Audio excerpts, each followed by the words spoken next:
भद्रक जिला तिहिडी ब्लॉक अधीनस्थ नरेंद्रपुर पंचायत छत्रपदा गाँव में गत 4 तारिख राति भयावह अग्निकांड में 6 परिवार 16 बखरा घर सहित गुहाल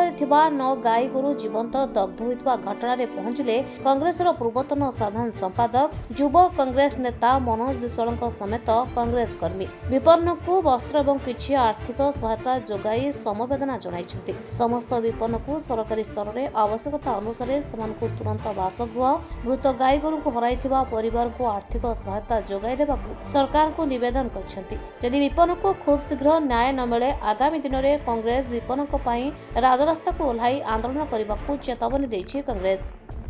एभली दुख क्या न दिंतु तेणु बड़ दुख घटना जे 6टा परिवार 16 बखरा घर ता सहित 15टी गाई बाछुरी पोड़ी किंतु कांग्रेस दल लोकों सागर छिड़ा या पूर्व आमर एठी लोकाल लीडर आसी छिड़ा आज ब्लॉक सभापति प्रदेश कांग्रेस कमिटी साधारण संपादक आमे मैंने आसी जहाँ तांका पाखरे आमे छिड़ा कि दुख लगुच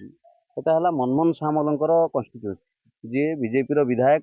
जे प्रथम क्षमता केन्द्र होती सी आज पर्यंत एठिक आसिले कि सरकार तरफ इमिडिएट रेडक्रॉस फंड रु प्रति परिवार को फाइनेंशियल सपोर्ट किसी दिहनी कि रोषे रंधा खाद्य दि जाऊनी।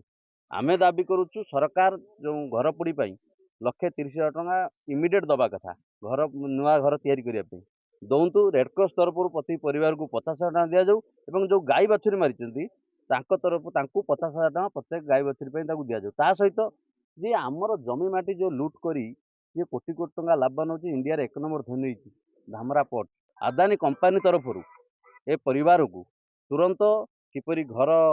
पाइबा सहित केमी परिवार पुणी एस्टाब्लीश हे तापर ध्यान देवा दरकार। आम कलेक्टर को अवगत करूँ आम ब्लॉक सभापति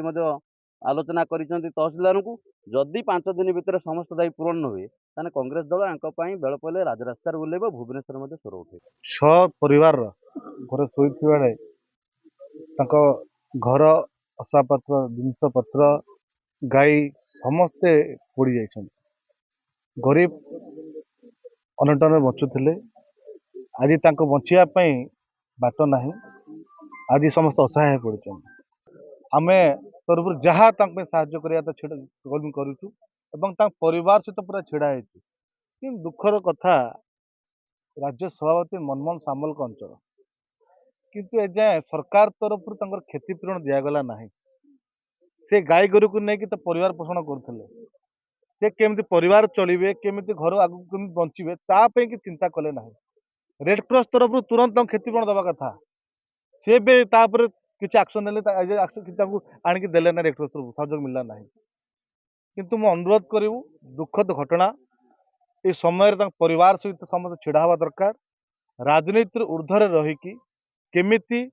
50,000 टंका घर करने क्षतिपूरण एवं जो गाई गोरु मैंने मरी जो परिवार चलाऊले तुरंत क्षति राशि दिंतु